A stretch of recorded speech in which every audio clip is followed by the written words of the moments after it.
Sumayyaani jibbuma ijoollee keenyaa qabdi argitan waan isheen jettu. Isheeni jibba mucayyoo sanaa qabdi jechuudha. Inni gongolamte jechuudha. Sammuun keessan lamaan keessan nun hojjetu jetteen. Seeyidoodhaanis intalaanis jechuudha. Silaayyuu yeroo abbaan manaa kee kanaan dura mucaan kun kan kee miti jedhanii immoo achi deebi'ee immoo baqa humaa rakkoon qabu. Seeyid faana walitti dhufeenya hin qabdamti baqa. jedhee diqaalaa kee akkasii guddisi barbaadeera jettee. Seeyidiin immoo ati nama gargaaramu meeqa rakkataa dhukkubsataa meeqa osoo jiru niitii harka miilli fayyaa sin gargaara mana kiraayii baasee maal baasee naatu sammuun keen hojjetuyyuu jette. Way hiccitii way ishee biraa qabdaa. Waan si sodaachistu way jira. Waan si jalaa himtu way jira. Kanaaf sodaatteetudha. Kanatti ishee jalaa bahuu diddee. Malee wanti rakkini tokko illee hin jiru. Ani immoo Sumayyaan jechuudha. Yoon barbaade unkaan Yaman dhaqee mucaa sana marammarsiisuu miti. Isheeyyuu jechuudha haadha mucaa ishee kanayyuu rifeensa kee bubuqqiseewu si marammarsiisuu hin danda'a. Maali? Biyya bulchuuf immoo akkamii booda isin hunda keessan rifeensa keessan buqqisachuun ishiin oolu na sodaadhe. Nagaan siriifatoo kabajamtoota hordoftoota akkam jirtu nagaa keessanii nagaa koo galata waaqaa ta'u waga jiraattan magarra geessanii gaara manuma sabboontu hin jira jechuudha. Ragaan na duuba irra waan ta'eef oskuu hin danda'u mana ishee hin jira. Kana biishii argaa turte kana biishiitti dhabu soofaa ishee. Na viidiyoo Sumayyaa mosuma taa'ee dhaggeeffadhe maafasuma taa'ee turjumaana nu jedhu jedheen jammaren jechuudha. Egaa Sumayyaan maayitti ani akka haadha manaanatti dhaga'ama ta'ennaayyuu jette yeroo kaanii nan irraanfadhaa bakka dhimma hin qabu. Yeroo akkasii immoo akka waan inni abbaa manaa koo ta'e ani immoo haadha manaa na haasofsiisaa jette. Kanaafuu jarri kuni waan dhoskata walitti dhoskata wayi qabu. Kanaaf kan isheen illee Saayid bira teessee akka barbaadde Sumayyaan gadalii seentu boodhaa seentu jettee na arrabsitu. Waan walitti dhoskata wayi qabu tokko hiccitii wayimmaa qabu. Isheenis hiccitii Saayidoo qabdee jirti. Saayidoon illee hiccitii ishii qabee jira. Kanaaf kan isaan wal sossobanii baadiyyaa yoo teesse maal rakkoo qaba. Baadiyyaa warra ishii birayyuu yoo teesse maal rakkoo qaba. Gana as fidee magaalatti gashee siif jedhee malee yuutuubiirrayyuu bahuun barbaadu jettee Saayidoodhaaf jetteetudha. Kanaafuu Saayidoon immoo isheedhaaf jedheetu waan ta'eef baasee mana kireessee fi hojii qabsiisa. Na ani dhugaasaa yoo dubbattan maal ta'a jette. Sobni namni sobaa fedhee gatii kaffalaayyuu jette sobuudhaaf jedhee gatii kaffalaayyuu Saayidoo soba baqa hiccitiinsa akka dhoskamuuf soba wayii dhoskuudhaaf jedhanii gatii kaffalaa jiru. Namni silaa dhugaadhaaf gatii kaffalamti inni garuu sobaa fi gatii kaffalaa jette. Na Sumayyaan keessanii baay'ee mataa jabaatte jechuudha. Mucayyoo ishee kana irratti immoo mataa gar malee jabaatte jechuudha. Duraani abbaa barbaadde maal bitee abbaa barbaadde birrii keen barbaadu unkaan itti dabaleeyyuu siin kennaa rakkinaan qabu jettimti. Amma garuu Sumayyaan deebitee maal to'achuu jalqabde baasii Saayidoon baasuu maallaqasaa waan hundasaa to'achuutti kaate jechuudha. Maaliif beektu ijoollee keenyatu jira. Amma hawwiinis kan keenyamti. Hawwiin gaafa jalqaba dhuftee anumaa sirraan barbaadu maanaan godhini barbaannaan deemee mazagaajaattu siin mallatteessa waa tokko sirraan barbaadu bakka jaalala kee maleette.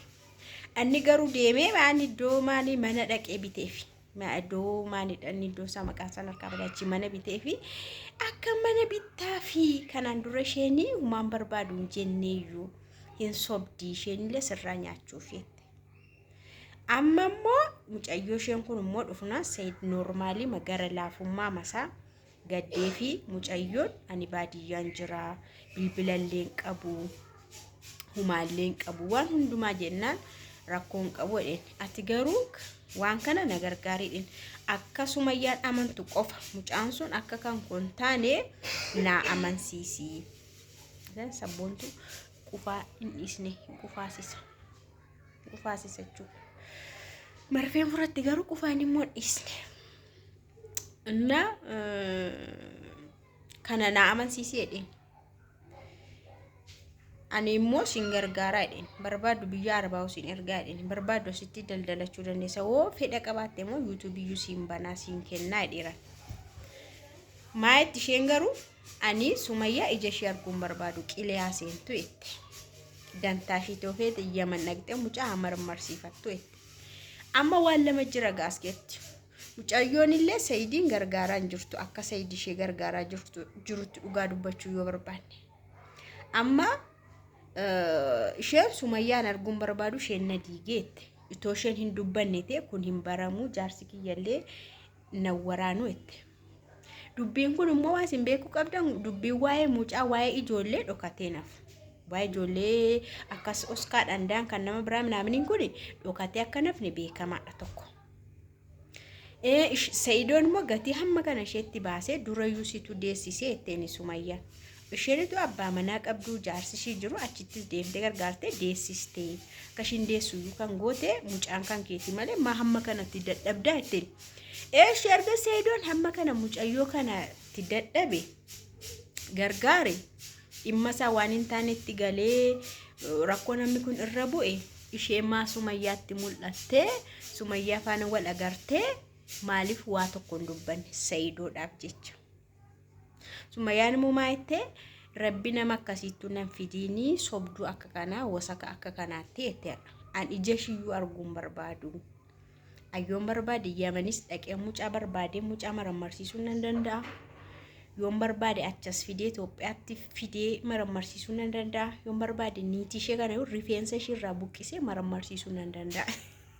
Humnan qabaa jechuun humna sana nama reeban otoo hin taane maallaqan qabaa jechuudha. Waa fedhe gochuu hin danda'a jechuudha. Isin galeera. Kanaafuu isheen yoo Sayidoo gargaaruu barbaadde dhugaa dubbachuudhaaf waan kana waan Sayidoon jedheen tolee jechuu qabdi. Sayidoon gargaaraa ramte ammallee bilbila siin bitaa magaalatti siin galchaa hojii siin galchaa jedheen. Ati garuu Sumayyaa faana wal argiitii naa amansiisi. Hundumayyuu isheetti himii jedheen. Kan eenyu akka ta'e mucaan akkamitti akka dhala bakka. Sumayyaa wanti ilaallatu maani kan Sayidoof kan Sayidoon miti. Qofa malee abbaa fedhee deessee mucaan kan abbaa eenyu ta'e waan ishee gashuu hin qabu.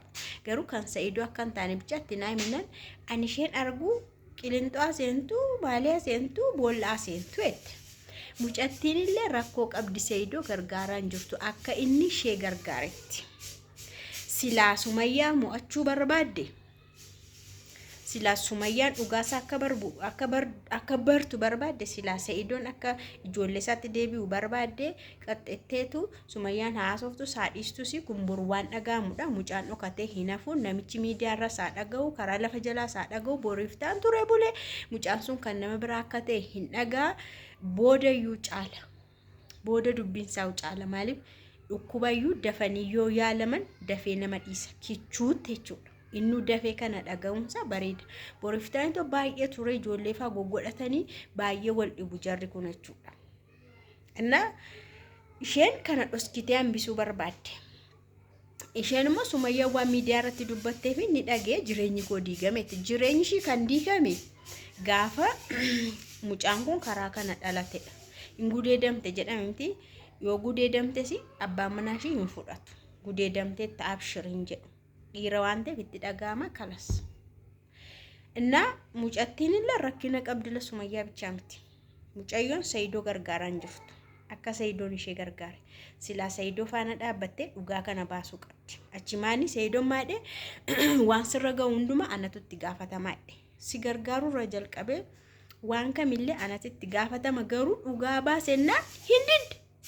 Isheenuu Sayidoo amma barbaaduun ishiin ooluun jedha anam. Sayidoo ammatti deddeebi'ennaan booda mana kireesseef yoo gargaara lakkiis hin barbaadechuun ishiin oolu mana kooyyuun nan hiikee maqaa keetiin eessa deemtachuun ishiin oolu waan ta'eef hin agartu.